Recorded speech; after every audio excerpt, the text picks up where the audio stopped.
مشرق میں پڑتی ہے، اور یہی وجہ ہے کہ ہم علامہ صاحب کو مشرق کا چشم چراغ مانتے ہیں۔ البتہ علامہ صاحب کی تعلیم چونکہ صرف مشرق تک محدود نہیں ہے، بلکہ اس کا دائرہ عالمی سطح پر اور عالمی فوقیت کا حامل ہے، اور جسے آپ خود بخود واقف ہے کہ علامہ صاحب کا کلام آج امریکہ میں پڑھا جاتا ہے۔ جس طرح وہاں کی ایک تنظیم ہے اقبال سوسائٹی آف نارتھ امریکہ، وہ علامہ صاحب پہ کام کر رہی ہے۔ یہاں اس وقت ہائیڈلبرگ جرمنی میں علامہ اقبال پر کام ہو رہا ہے، اور سب سے پہلی جو چیئر تھی Iqbal institute of culture and philosophy, جسے اقبال چیئر کا نام دیا گیا تھا 1927 میں، تو اس کی بنیادی شروعات مشرق سے ہوئی تھی۔ اسی بنیاد پر ہم علامہ صاحب کو شاعر مشرق کا خطاب بھی دے سکتے ہیں۔ ہاں، بہترین بات آپ نے فرمائی۔ ایک مجھے لگتا ہے کنٹرڈکشن آپ کی بات میں ہے۔ آپ نے فرمایا کہ علامہ اقبال صاحب کو اس لیے شاعر مشرق کہا جاتا ہے کیونکہ انہوں نے مشرق کی جو فکر ہے اس کو دنیا کے سامنے، دنیا کے آئینے انہوں نے لایا، دنیا کی آنکھوں کے سامنے انہوں نے لایا۔ صحیح بات ہے، لیکن ڈاکٹر سر محمد اقبال تو کئی جگہوں پر استفادہ کرتے نظر آتے ہیں مغرب سے، جیسے کہ آپ دیکھتے ہیں کہ انہوں نے اگر مجید قرطبہ کا ایک شعر دیکھیں گے آپ، سادہ و پرسوز ہے دختر دہخاں کا گیت، تو وہ تو ولیم ورڈسورتھ کی جو سولیٹری ریپر ہے اس کا ترجمہ ہے۔ تو اس حوالے سے اگر آپ اختصاراً روشنی فرمائیں گے۔ جی، میرا مطلب یہ نہیں ہے کہ علامہ صاحب کو ہم محض مشرق تک محدود کرنے کی کوشش کر رہے ہیں۔ میں نے سر وضاحت اس لیے کہ علامہ صاحب کو ہم شاعری مشرق یوں اس لیے کہتے ہیں کیونکہ علامہ صاحب کا جو نظریہ وہ بنیادی مشرق سے شروع ہوا، نہ کہ مغرب سے۔ یہ بات صحیح ہے کہ علامہ صاحب نے 1907 اور 1906 کے بعد مشرقی حکماں یعنی گوئٹے، کانٹ، سپیشل اور باقی جو حکمات تھے ان کا مطالعہ شروع کیا، اور ان کی نظر میں اس کے فلسفے کا رد کیا۔ لیکن اس سے قطعاً یہ جواز نہیں ہوتا کہ علامہ صاحب یونیورسل پیغام نہیں دیتے ہیں، بلکہ وہ یونیورسل پیغام کے حامی اور آفاقی پیغام کے حامل ہے، اور جس کی بنیاد پر میں اس بات کا متحمل نہیں ہوں کہ علامہ صاحب صرف مشرق ہے، بلکہ وہ پوری عالم کے شاعر ہیں۔ لیکن یہ کہنا بھی بجا ہوگا کہ انہیں شاعر مشرق بھی کہہ سکتے ہیں۔ ہاں، بہت خوب ہے۔ ڈاکٹر ریاض توحیدی صاحب، آپ کا کیمرہ آف ہے، آپ کیمرہ آن کیجئے۔ ڈاکٹر صاحب تک ہماری آواز پہنچ رہی ہے؟ ہاں سر، آپ سے استفادہ کرنا چاہتے ہیں، ڈاکٹر صاحب سے ہم استفادہ کرنا چاہتے ہیں کیونکہ آپ ماہر اقبال ہیں، آپ نے ریسرچ جو ہے اقبال اسٹڈیز میں کی ہے کشمیر یونیورسٹی سے۔ آپ سے مختصراً ہم پوچھنا چاہتے ہیں، جو علامہ اقبال نے شاہین کی جو اصطلاح انہوں نے استعمال کی، علامہ اقبال کی نظر میں شاہین کا مرتبہ جو ہے، اس نے اصطلاح کیوں شاہین کی ہی استعمال کی، کوئی اور اصطلاح کیوں نہیں استعمال کی؟ آپ سے استفادہ کرنا چاہتے ہیں اس حوالے سے۔ بہت شکریہ احسان صاحب، اچھا سوال ہے اور اہم سوال بھی ہے، کیونکہ شاہین کا ذکر جو ہے علامہ اقبال کی شاعری میں کئی جگہ آیا ہے۔ پہلے ہمیں یہ دیکھنا چاہیے، یا دیکھنا ہمارے لیے ضروری بن جاتا ہے کہ علامہ اقبال جو تھے وہ بنیادی طور پر ویژنری شاعر تھے، یعنی ان کے سامنے ایک ویژن تھا۔ تو ظاہر سی بات ہے جو انسان یا جو شخصیت جس کے سامنے ایک ویژن ہو، ایک نظم العین ہو، وہ صرف فن کو فن نہ سمجھتا ہو، بلکہ فن کے توسط سے وہ اپنا مقصد بیان کرنا چاہتا ہو، اپنا نظم العین سامنے لانا چاہتا ہو، تو ظاہر سی بات ہے وہ کچھ سمبل، علامتیں اپنی شاعری میں استعمال کرتا ہے یا کرے گا۔ تو علامہ اقبال کا جہاں تک تعلق ہے ابھی میں نے جو کہا وہ ایک ویژنری شاعر تھے, وہ صرف ایک شاعر ہی نہیں تھے. تو جو ویژنری شاعر ہوتا ہے تو اس کے کلام میں فن کے ساتھ ساتھ فکر کا عنصر بھی غالب ہوتا ہے, کیونکہ ان کے سامنے ایک مقصد ہوتا ہے. تو علامہ اقبال نے جو شاہین کی علامت اپنی شاعری میں پیش کی, شاہین کو بطور ایک علامت یا سمبل پیش کیا ہے, تو اس کے سامنے بھی یعنی اس کا مقصد بھی وہی نظم العین ہے. اب یہ شاہین کو کیوں علامہ اقبال نے شاعری میں بطور علامت پیش کیا, اس کا انتخاب ہی کیوں کیا ہے, جو کہ آپ پوچھنا چاہتے ہیں. علامہ اقبال کو شاہین میں کئی صفات نظر آئی. اونچی اڑان, ہمیشہ ماہی پرواز رہتا ہے, وہ جس کی طرح یا کارکس کی طرح مردہ گوشت یا مردہ جانور پر حملہ نہیں کرتا ہے.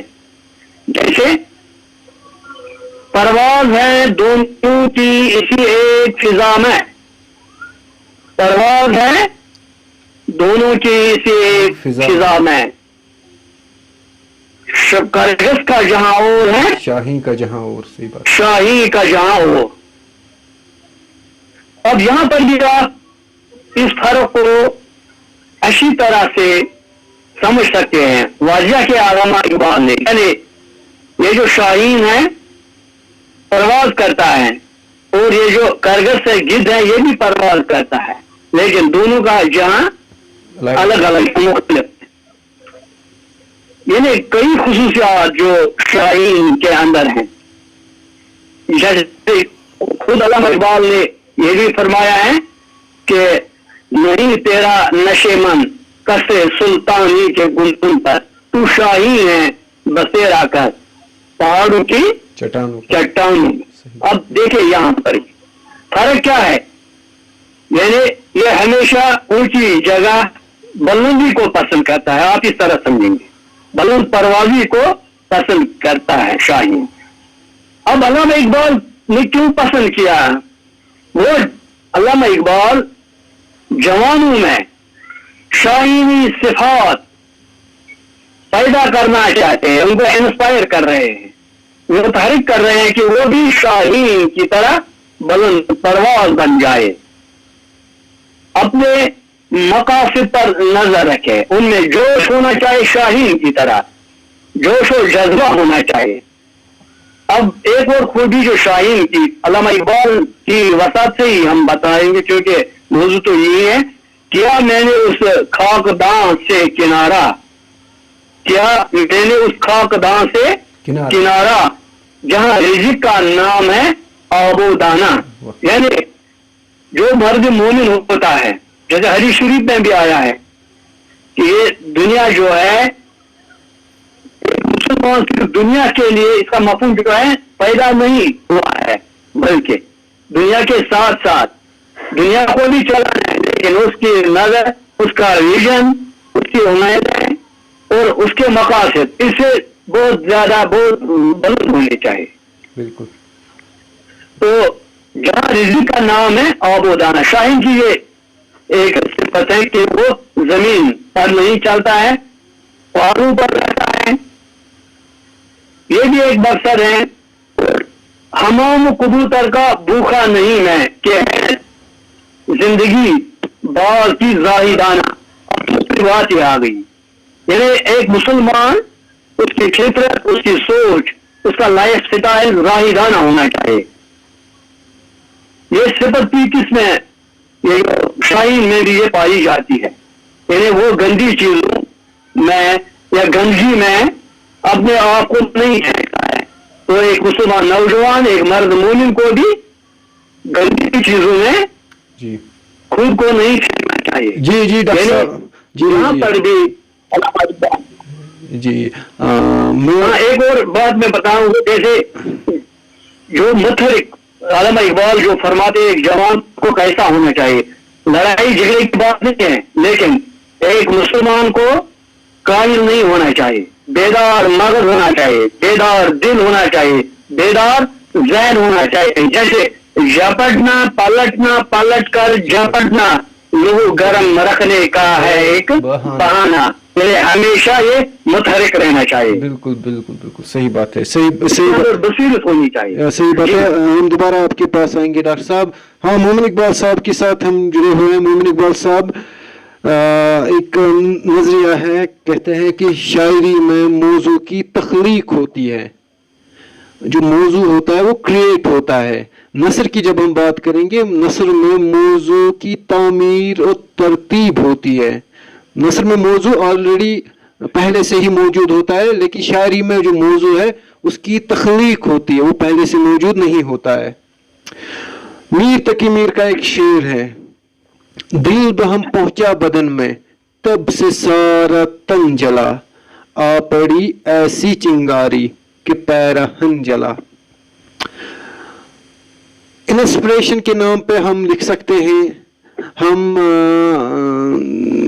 لکھ سکتے ہیں, ہم موضوع کے اعتبار سے لکھ سکتے ہیں, لیکن اقبال کو اس وقت ہم سے پوچھا جا رہا ہے کہ اقبال پہ الزام ہیں, جو اعتراضات اقبال کی شاعری پہ اٹھ رہے ہیں, وہ کہا جاتا ہے کہ علامہ صاحب نے جو موضوع ہے, موضوع کے اعتبار سے جو اس سے پہلے کے شعراء حضرات تھے ان سے موضوع لیا ہے اور اپنی شاعری میں اسے ایک الگ رنگ دیا ہے. تو اس حوالے سے آپ سے پوچھنا چاہتا ہوں میں کہ ایک اعتراض آ رہا ہے کہ موضوع پہلے سے ہی تھا, جس طرح میر کا یہ شعر ہے تو علامہ اقبال نے اس پہ نظم دل کے عنوان پہ لکھی, قصہ دار و رسم باز طفلانہ دل کی التجائے ارنی سرخی افسانہ دل. بنیادی طور پر یہ موضوع آلریڈی پہلے سے ہی موجود تھا میر کی شاعری میں. تو اس حوالے سے آپ سے بات کرنا چاہتا ہوں میں. جی جی, یہ ایک بہترین سوال ہے. تو پچھلی بار سر میں ایک پروگرام میں تھا, وہاں پر بھی یہ سوال اٹھایا گیا تھا کہ علامہ اقبال کی صاحب کی شاعری پہ اعتراضات اٹھائے جا رہے ہیں کہ انہوں نے جو پہلے شعراء تھے ان کی شاعری پہ تضمین کی ہے یا ان سے وہ خیالات لیے ہیں. دیکھیں, اس کا مطلب قطعاً یہ نہیں لینا ہے کہ علامہ صاحب کی شاعری میں جو خیالات ہیں وہ انہوں نے باقی شعراء سے لیے ہیں. مثال کے طور پر اگر آپ بانگ درا سے شروع کریں تو بانگ درا کی پہلی نظم جو ہے ہمالا سے شروع ہوتی ہے. اے ہمالا اے فتیل کشور ہندوستان چومتا ہے تیری روانی کو جکر آسمان. تو اگر آپ اس بانگ درا کا حصہ اول پڑھیں گے تو آپ کو کہیں بھی ایک شعر نہیں ملے گا جو مستعار لیا گیا ہے, یعنی جو کسی شاعر کا خیال ہے. اسی طرح آپ مثلا اسرار خودی جو علامہ صاحب کی پہلی تصنیف 1915 میں شائع ہوئی تھی, اسرار خودی کے جو شعر ہے وہ تو کسی شاعر سے علامہ اقبال صاحب نے نہیں لیے ہیں. مثلا آپ اس کے جو پہلے شعر ہے, مثال کے طور پر اس میں اسرار خودی میں جو پہلا شعر ہے, نیست در خوش وہ تر گوشہ من کوتا ہی چوب ہر نقل کی ممبر دور میں کی شبد, یعنی یہ نظیری کا شعر انہوں نے اس میں جوڑ دیا ہے. پھر جو خودی کا نقطہ نظریہ ہے وہ انہوں نے خود کا دیا ہے. اور پھر اگر آپ الائن نکلسن یعنی رینالڈ الائن نکلسن کا ترجمہ جو 1920 میں انہوں نے کیا تھا اسرار خودی کا, تو وہ پڑھیں گے, اس میں آپ کو پتا چلے گا کہ علامہ صاحب نے جو نظریہ خودی دیا تھا یہ ان کا اپنا نظریہ تھا. اسی طرح علامہ صاحب کی پور تصنیف 1915 میں شائع ہوئی تھی رموز بے خودی, جو اسرار خودی کا ایک جز تھا. اور اس کو پڑھنے کے بعد یہ پتہ چلتا ہے کہ علامہ صاحب نے جو تشریح خودی کی یا بے خودی کی ہے وہ بھی اس کا اپنا نظریہ ہے. البتہ کچھ گنے چنے شعر ہیں, مثلا ملکہ وکٹوریہ کے متعلق انہوں نے جو شعر لکھے, مثلا غالب کی تضمین کے جو انہوں نے جو کیا ہے, مثلا گائے اور بکری کا جو انہوں نے لکھا ہے, مثلا اکبر اعلی آبادی کے جو طرز پر انہوں نے شعر لکھے, یا الطاف حسین حالی کی مسدس سے متاثر ہو کر جو انہوں نے اشعار حضور صلی اللہ علیہ وسلم کی یا اللہ تعالیٰ کی ربوبیت میں فرمائے ہیں. تو وہ کچھ شعر ہے, لیکن ان کا جو بہت زیادہ کلام جو ہے مثلاً اسرار خودی، رموز بے خودی، زبور عجم، جاوید نامہ، یہ سارے نظریات علامہ صاحب کے اپنے نظریات ہیں. اور اس طرح سے ہم علامہ اقبال پر یہ جھوٹا الزام نہیں لگا سکتے کہ علامہ صاحب نے باقی شعراء سے وہ خیالات لیے ہیں. مثلاً علامہ اقبال صاحب جب مرد مومن کا نظریہ دیتے ہیں تو وہ مرد مومن کے نظریے سے کانٹ کے نظریے کی تردید کرتے ہیں، کانٹ کے سپرمین کی تردید کرتے ہیں.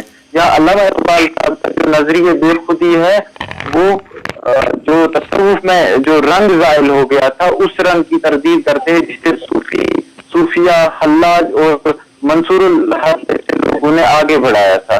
تو اٹ ڈزنٹ مین کہ لوگ جو ان پر تانے یا بہتان چڑھا رہے ہیں کہ علامہ صاحب نے جو نظریات باقی شعراء سے لیے ہیں، میں نہیں مانتا ہوں. کچھ چند اشعار ہوں گے جو علامہ صاحب نے باقی شعراء سے لیے ہیں. ہاں بالکل بالکل، بڑی خوبصورت بات آپ نے فرمائی. ڈاکٹر صاحب ہمارے ساتھ موجود ہیں. ڈاکٹر صاحب آپ سے ہم مستفید ہونا چاہتے ہیں. جو علامہ سر محمد اقبال اور مولانا جلال الدین رومی صاحب کا رشتہ تھا، رومی صاحب ان سے پہلے کے شاعر ہیں، تو ان کا رشتہ جو ہے اس حوالے سے آپ سے ہم استفادہ کرنا چاہتے ہیں. تو آپ ہمارے ناظرین کو فرمائے کہ کیسا رشتہ رومی اور اقبال کا تھا.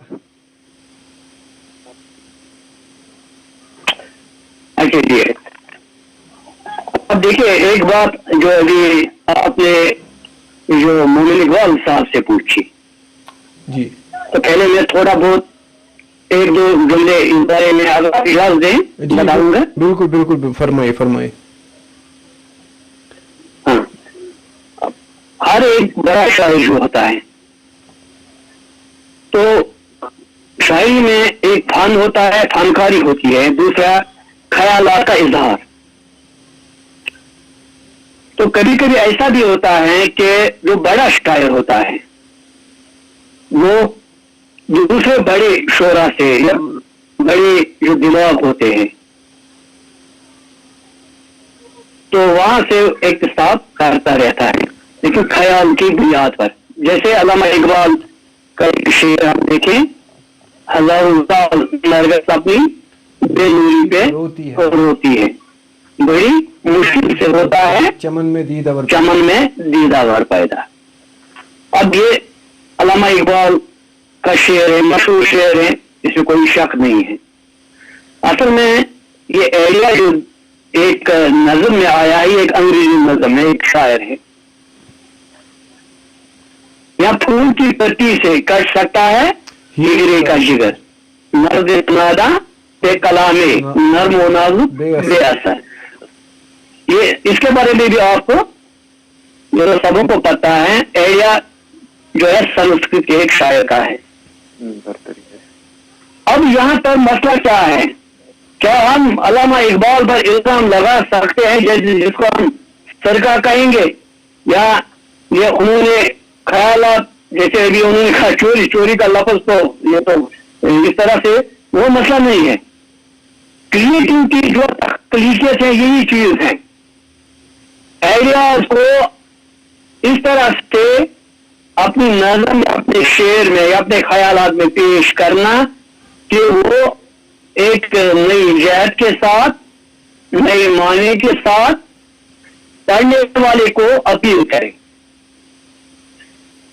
اچھا، اب آپ کا یہ جو سوال ہے کہ مولانا رومی اور علامہ اقبال جی بالکل کے حوالے سے، اصل میں ایک چیز جو ہوتی ہے مادیت، دوسری جو ہوتی ہے روحانیت جو ہے نا، اسپرچویلٹی. بالکل.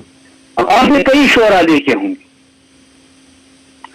جن کی شاعری صرف مادیت پرستی کا پیام سناتی ہے، جن کا کلام پڑھ کر انسان تھوڑی دیر کے لیے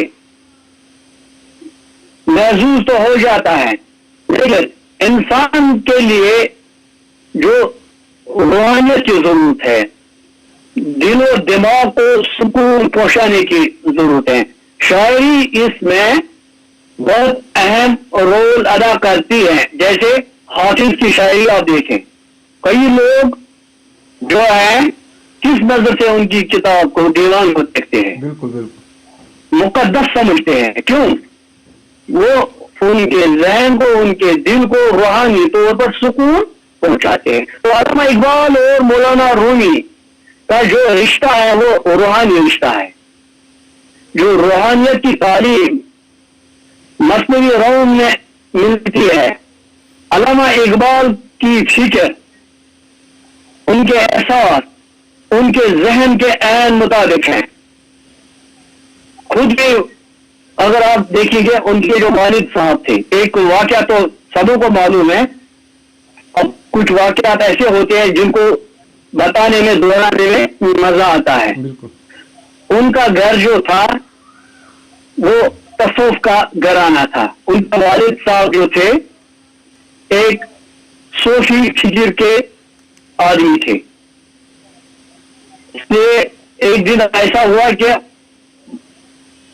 جب ماسجد شریف سے واپس آ رہے تھے تو کہتے ہیں کہ علامہ اقبال، تو والد صاحب نے مجھ سے فرمایا آپ مجھے بتائیں اقبال کیا کر رہے ہو؟ تو میں نے کہا تلاوت کر رہا ہوں، قرآن پڑھ رہا ہوں. ٹھیک ہے ایک بات مجھے آپ سے کہنی ہے. کئی بار والد صاحب نے شیخ نور محمد یہ بات دہرائی. کافی عرصہ ہوا تو ایک دن ایسا ہوا کہ والد صاحب نے کہا میں بار بار جو آپ سے کہہ رہا تھا نا ایک بات، آپ ایسا کرو قرآن شریف کو اس طرح سے پڑھو جیسے یہ آپ پر ہی نازل ہوا ہے. علامہ اقبال نے خود اپنے ایک شعر میں کہا ہے تیرے ضمیر پہ جب تک مو نزول کتاب گرا کشا ہے راضی، گرا کشا ہے راضی نہ صاحب گرا کشا ہے راضی نہ صاحب کشاف. صاحب کشاف صاحب کشاف یعنی وہی کرانا ایک خیال ہے.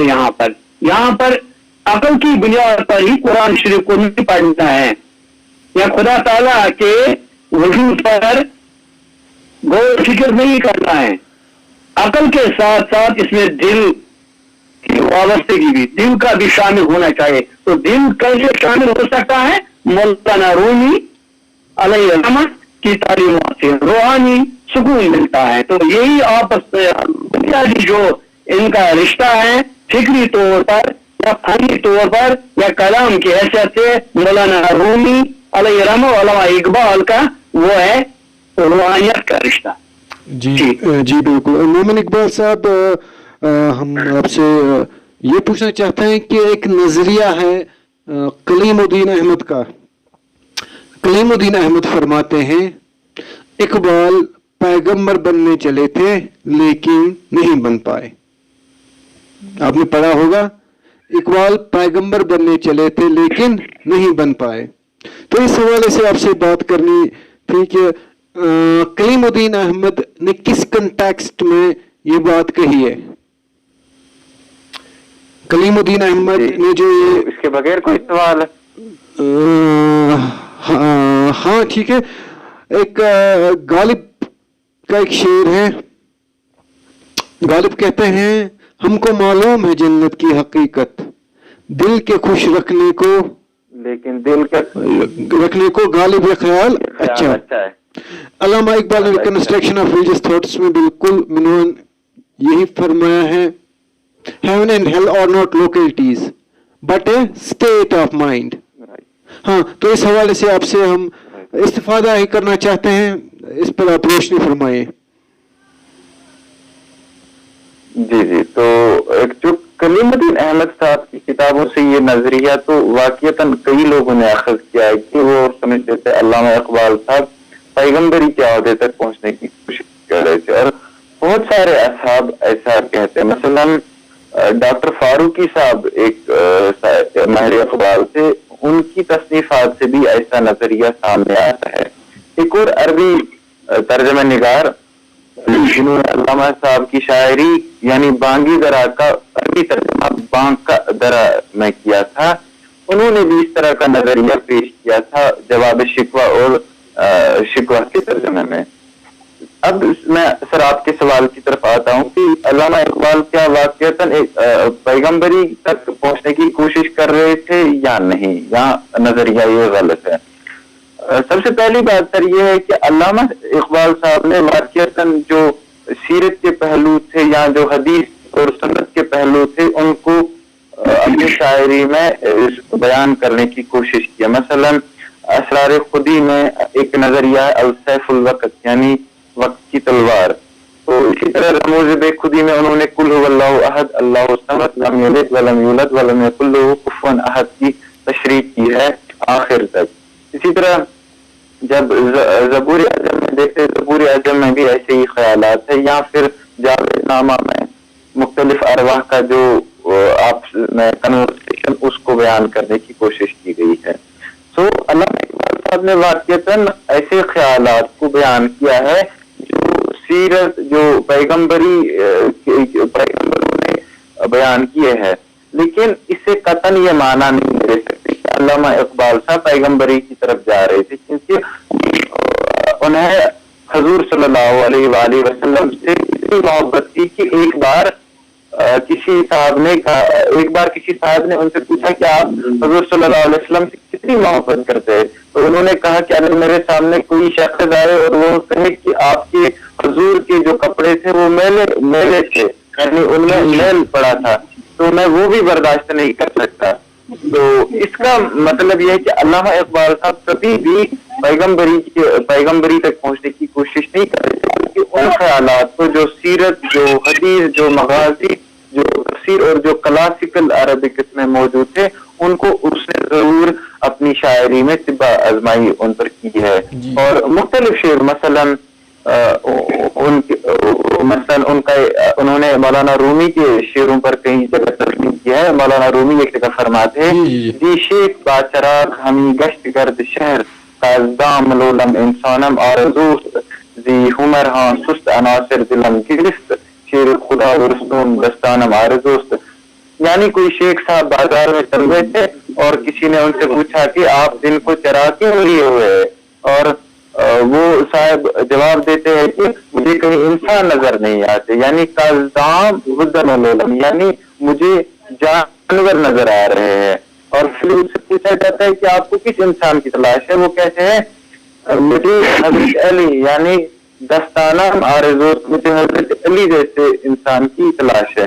یعنی علامہ اقبال صاحب نے اپنی شاعری میں تو واقعتاً بجا طور پر ایسے خیالات کا اظہار کیا ہے جو پیغمبری کے متعلق تھے, جو حضور صلی اللہ علیہ وسلم نے اپنی سیرت, اپنی فن مغازی, اپنی جو حدیث اور تفسیر میں جو کچھ بیان ہوا ہے ان کو ضرور اپنے خیالات میں پرویا ہے, لیکن پیغمبری تک وہ نہیں پہنچنا چاہتے تھے, کیونکہ وہ حضور اقدس صلی اللہ علیہ وسلم سے والہانہ محبت رکھتے تھے. اور اس ضمن میں ڈاکٹر مرشد احمد جناحی صاحب کی ایک تصنیف خود رسول صلی اللہ علیہ وسلم اور فکر اقبال 2004 میں چھپ چکی ہے, اس کے سارے پہلو ڈاکٹر صاحب نے اس میں جی ڈاکٹر ریاض توحیدی صاحب اختصاراً کیونکہ we are running out of the time, بالکل ٹائم ختم ہو چکا ہے, تو ہم آپ سے پوچھنا چاہتے ہیں, بالکل پوچھنا نہیں بلکہ پیغام آپ سے لینا چاہتے ہیں کہ آج کے دور میں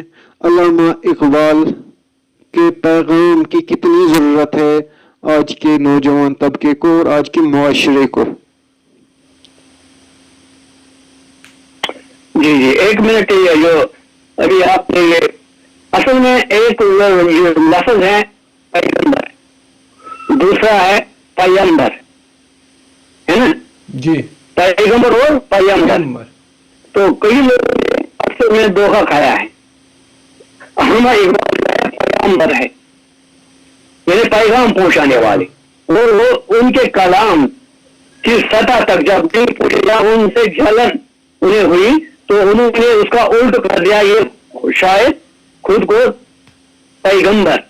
اب دیکھیے ایک شعر, مشہور شعر ہے, سب لوگوں کو پتا ہے کہ محمد سے وفا تو یہ تو ہم تیرے ہیں. یہاں پر کہاں یہ دعویٰ کیا جا رہا ہے, یہاں پر کس قسم کا دعویٰ کیا جا رہا ہے؟ علامہ اقبال کیا فرمائے کہ محمد سے وفا تو یہ تو ہم تیرے ہیں, یہ جہاں چیز ہے کیا اللہ و قلم تیرے ہیں. یعنی سارے اعتراضات کا جواب اگر ڈھونڈیں گے تو اس ایک شعر میں تو موین صاحب نے بھی بہترین طریقے سے اس پر روشنی ڈالی. اب آپ کا جو یہ ہے سوال ہے کہ اللہ تعالیٰ اقبال کی اصلی معنیت یہ ہے نا. جی جی جی جی جی علامہ اقبال کی اصلی اب معنی. دیکھیے تو علامہ اقبال کلام اقبال کی اصلی معنیت آپ اس طرح دیکھ سکتے ہیں جو ضرورت بھی ہے کہ انہوں نے اس دور میں ان مسائل پر اظہار خیال کیا ہے, ان مسائل پر روشنی ڈالی ہے, شعر میں ہم نے آگاہ کیا ہے, اشعار میں آگاہ کیا ہے, جو آج ہم دیکھ رہے ہیں اس وقت. یعنی جو کلام علامہ اقبال کا جو ریلیونٹ ہے آج کے دور سے, کیوں ہے؟ کیونکہ اس میں ہمیں آج کا زمانہ بھی نظر آتا ہے. اب دیکھتے ایک شعر جو مشہور ہیں, خودی کو کر بلند اتنا چاہ تقدیر سے پہلے. تو یہ کیا ہے؟ خودی کا جو تصور ہے, کیا یہ علامہ اقبال کے دور کے لیے مناسب تھا؟ کیا آج کے انسان کے لیے یہ ضروری نہیں ہے؟ یعنی وہ چیزیں ہمیں علامہ اقبال کی شاعری میں نظر آتی ہیں جو آج کے نوجوان کو, اس دور کے نوجوان کو, جدید دور کے نوجوان کو, انسان کو اپیل کرتی ہے. بہت ساری باتیں اس میں آ سکتی ہیں. اب ٹائم آپ نے یہ بتایا نا کام ہے, تو جیسے علامہ اقبال نے خود کہا ہے, میری نوائی شوق سے شور حریم ذات میں گل گلا حائل اما بتقدائے صفات میں. یہ دنیا جو ہے آج بھی علامہ اقبال کا کلام جب پڑھتے ہیں, جب سناتے ہیں, تو زلزلہ ذہنوں میں پیدا ہو جاتا ہے. تو یہ ہے اس کی اصلی معنیت کا ایک ثبوت. جی جی جی جی شکریہ, بہت بہت بہت شکریہ ڈاکٹر ریاض توحیدی صاحب اور ڈاکٹر مومن اقبال صاحب, کیونکہ وہ are running out of the time. بالکل وقت کی قلت دامنگیر تھی, بالکل وقت ختم ہو گیا ہے پروگرام کا. ہم بہت ممنون و مشکور ہیں آپ صاحبان کے کہ آپ نے اپنا قیمتی وقت ہماری چینل کو دیا اور اقبال کے مختلف فنی گوشوں پہ بات کی, روشنی ڈالی, اور ناظرین بھی استفادہ کرتے ہی رہتے ہیں ڈاکٹر صاحب سے بھی اور مومن اقبال صاحب سے بھی, اور ہم بھی استفادہ کرتے ہی رہتے ہیں. انشاءاللہ پھر کبھی کسی اور موضوع پہ بات ہوگی. تب تک کے لیے ہم ناظرین سے بھی رخصت چاہتے ہیں اور آپ صاحبان سے بھی رخصت چاہتے ہیں.